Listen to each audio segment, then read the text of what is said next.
After so many years of waiting, a new installment of the God of War franchise has finally been revealed. This time, we will be playing as Kratos' wife, Faye. The 20-minute gameplay trailer is making all God of War fans lose their mind. Many of the oldest questions that God of War fans have been asking have finally been revealed, but even then, there's still a pantheon of questions that need to be answered. Today, I'll be going through the top 5 most asked questions about God of War Laufey and some potential theories on the story of this incredible upcoming game. Without a doubt, the biggest plotline reveal of the new God of War game was the afterlife of the gods. In the trailer, we saw a new realm where gods from all mythologies go after they have died, and we even got to see 2 of the coolest looking gods from brand new mythologies. The Egyptian god of War Sekhmet and the Mongolian god of War Bekse. This alone opens up so many possibilities for the game's story, but the big question that everyone is asking is what gods will be there? We already know that there's going to be gods from multiple mythologies, but just how many mythologies will the afterlife of the gods hold? This is an important question because the biggest theory so far is that we might get to see the Greek gods that Kratos killed in the previous games. If this is true, then Faye will be able to meet her husband's family and learn more about his story, and she will be able to tell the Greek gods how Kratos has changed. A multi-mythos storyline is so perfect for a game like God of War, because we'll be able to get so many more unique boss fights and potential allies. Another big question that a lot of God of War fans are asking after watching the trailer is what is Faye doing in the afterlife of the gods?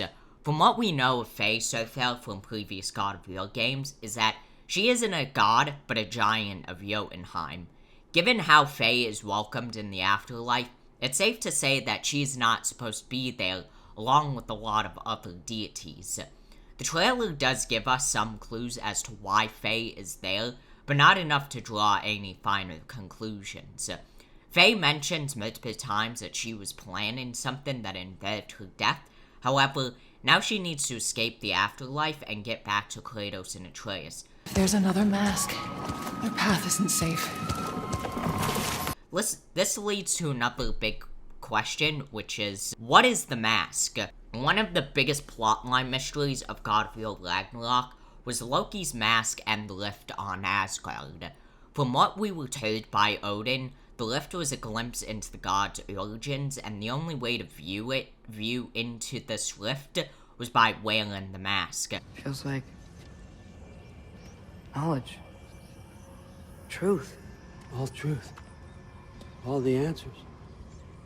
However, we never got to see that result since Atreus destroyed the mask and closed the lift at the end of Ragnarok.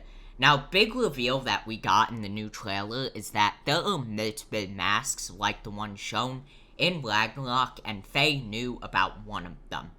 Faye realizes this and begins to worry and concludes that whatever she is planning will not work now because of these masks. In addition to these mythological masks, we also found out that a lift was opened in the afterlife of the gods, and then was closed when Faye got there. The gateway is closed. There is no escape. We don't know if this is the same lift that was opened on Asgard and closed by Atreus, but we'll have to find out later in the game. The mask alone has an entire book's worth of questions. It's an object that we were introduced to, but had so little information about in the last God of War game. We do know that these masks belong to multiple mythologies, but again, we don't know just how many mythologies had access to an object like this. The next question is something that I myself began to theorize the first time that I saw the trailer, and that is the afterlife of the gods connected to the light of Alfheim? One of the craziest but also strange parts of the trailer was seeing Kratos in the afterlife and then suddenly vanish. This scene was very similar to the part of God of War 2018, where Kratos steps into the light of Elfheim and sees a vision of Faye, and Hermes reaches out to her before being pulled out by Atreus. My theory is that these two parts are connected, and Kratos somehow saw Faye in the afterlife of the gods. Now, obviously, the afterlife of the gods is not the light of Elfheim, since Faye brings up that fact. This definitely isn't the light of Alfheim. However, I still feel like these two scenes are somehow connected because of the fact that we see Kratos in this trailer. Finally, one question where we do have quite a bit of detail but still want to know more about is, when does the game take place? We already have information that the game will tie in with both God of War 2018 and Ragnarok, so a lot of events will most likely tie in from the first two God of War games into Faye's journey into the afterlife, but we still didn't get enough on the actual timeline of the game. Now, this is a type of question that we can only make theories about and speculate, but will not firmly know until the release of the game.